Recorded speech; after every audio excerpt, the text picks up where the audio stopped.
আমরা যারা video make করি তাদের মাথায় সারাক্ষণই একটা চিন্তা থাকে যে যা পাবো তাই দিয়ে রেসিপি তৈরি করে ফেলবো। নমস্কার, বাঙালিয়ানা হেসেলে সবাইকে স্বাগতম। ঘরে ছিল মালটা, সেখান থেকে এক পিস মালটা নিয়ে নিলাম। এরপরে ভালো করে ধুয়ে এটা মাছ বরাবর কেটে নিয়েছি। তো যেই ছোট টুকরাটা ছিল সেটাকে আবার ছোট ছোট করে কেটে নিব। এটা কাটবো শুধুমাত্র ডেকোরেশনের জন্য। তো আমার মতো কার কার এরকম সব সময় যে কোনো রান্নার জন্য মাথায় ঘুরপাক খায় তারা অবশ্যই কমেন্ট করে জানাবেন।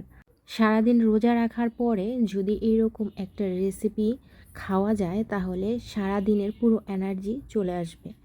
তো এই কেটে নেওয়া হয়েছে, এখন এগুলো সরিয়ে ফেলবো। চলে যাচ্ছি পরবর্তী স্টেপে। এখন একটা 4 চামচ নিয়ে নিচ্ছি। এখন মাঝখান থেকে সবগুলোকে বের করে ফেলবো। তো এই যে একদম সহজ কাজ, সবগুলোকে বের করে নিচ্ছি। আর বের করার সময় অনেকটা কিন্তু মালটার যে রস সেটা কিন্তু বের হয়ে আসবে। তো সেইগুলো একটা আলাদা বাটিতে করে আমি কিন্তু ওই প্লেটের মধ্যেই রেখে দিচ্ছি, সেগুলো ফেলে দিচ্ছি না। তো সবগুলো নেওয়া শেষ। এখন একটা শলা নিয়ে এটাকে ছিদ্র করব। চায়ের ছাঁকনি যেরকম ছিদ্র থাকে সেই রকম পুরোটা ছিদ্র করে ফেলবো। তো আমি এটা করছি, এর পর্যায়ে সাথে আমাকে হেল্প করলো আমার মেয়ে, সে এসেও একটু করে দিল। তো এভাবে ঝাঁঝরির মতো করে ফেললাম। যাদের বাসায় চার ছাঁকনি নাই তারা কিন্তু এরকম চার ছাঁকনি করে নিতে পারেন। তো এই যে এখন পানি, এখানে আমি প্রায় 5 কাপ পানি ফুটতে দিয়েছি, কারণ আমরা ঘরে যতজন আছি তত কাপই দিয়ে দিলাম। এরপরে সেই ভিতরের মালটার রস সহ সবগুলো দিয়ে দিব। এখন এটাকে পুরোটাই ফুটাতে দিব। তো আমার একটু ভয় লাগছিল যে আসলে তিতা হয়ে যায় কি না। তো এটা বেশিক্ষণ জাল দিব না, প্রায় 2 মিনিটের মতো এটাকে জাল দিব।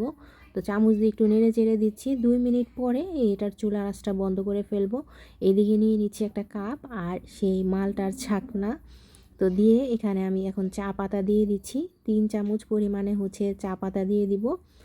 আর এখন আমি চাটা ঢালতে গিয়ে দেখলাম যে এটা পড়ে যাবে, তাই আমি একটু পাশে সরিয়ে একটুখানি ঢেলে দিলাম।